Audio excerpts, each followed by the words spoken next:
I would want us to speak about the Armenians of Armenia, Hayastansi terming, and the diasporan Armenians. I think this is one of the topics that we usually don't want to discuss, but it's also something that also defines many of the things that happen and don't happen. What is it that these last 30 years we Armenians in Armenia and diasporan Armenians have been doing wrong? Because inevitably we have been doing something wrong, given that, you know, with all these resources we have, there are only few small oases of things that are being done in collaboration. What is it that systemically both ends have been doing, and why do we even speak in those two dimensions at all, that should be changed? And if they don't change, you know, all of these things that we are discussing will be very, very hard to accomplish. I believe that there are diaspora Armenians, there are Armenians, and then there's future Armenians. And we have to make a choice. We have described before that there's this expression Armenian by choice that has been used in the diaspora for those who marry Armenians. But I actually have also said, and have been criticized happily, that all Armenians should become Armenians by choice. And my definition of the word Armenian in that context is devoted to building the future of Armenia.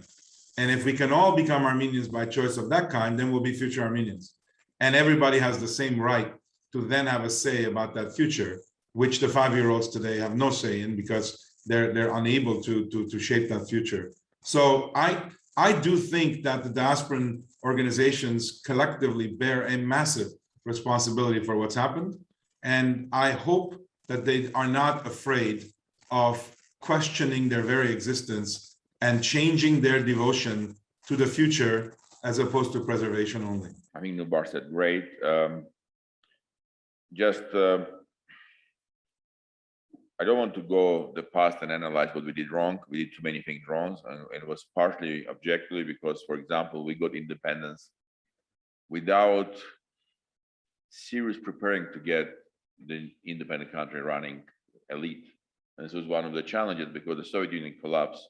Yes, we had the Karabakh movement, we had the people who start to fight for independence, but it was not prepared to what we will do with the Soviet heritage, how we'll handle all this infrastructure, hard and soft, which we got from empire. Look, it's joke, but we continue to have a union of composer in Armenia. We have a union of something which it was part of Soviet system, and we continue holding it because it's a historical heritage. We didn't have an elite who come together and said, okay, what will be our vision about the future of Armenia? It was the blockade, it was the war, it was really tough time, but we really missed the opportunity to start to build the country from right angle.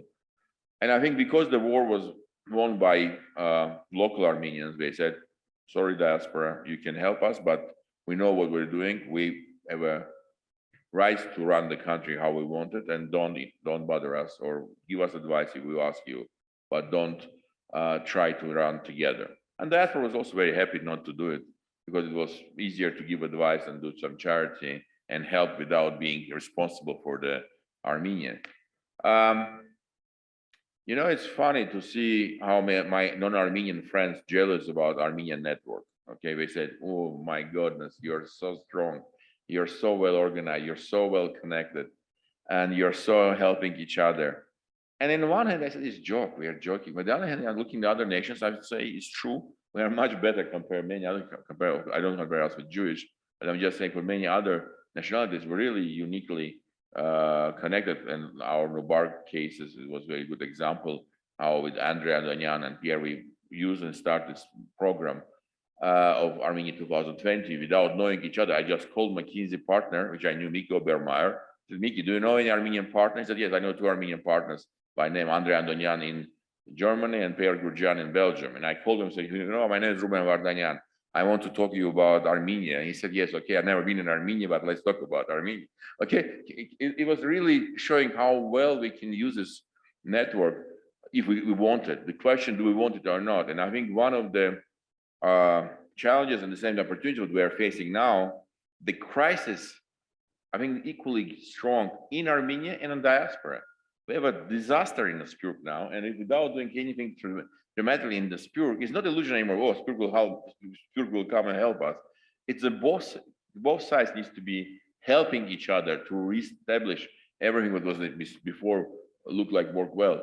I'm a strong believer we have a unique opportunity to give towards this new model of the network institution cooperation, not ignoring each other like it's happening now, or not fighting like happening with the ISIS or terrorist organization or the Trump Twitter story, but really cooperating network and institution. It's not easy, nobody really ready for this, but at the same time, we are best because of the size, because of the historical experience, we can do it. I think it will be interesting experiment if we can do it for others and for our own interest.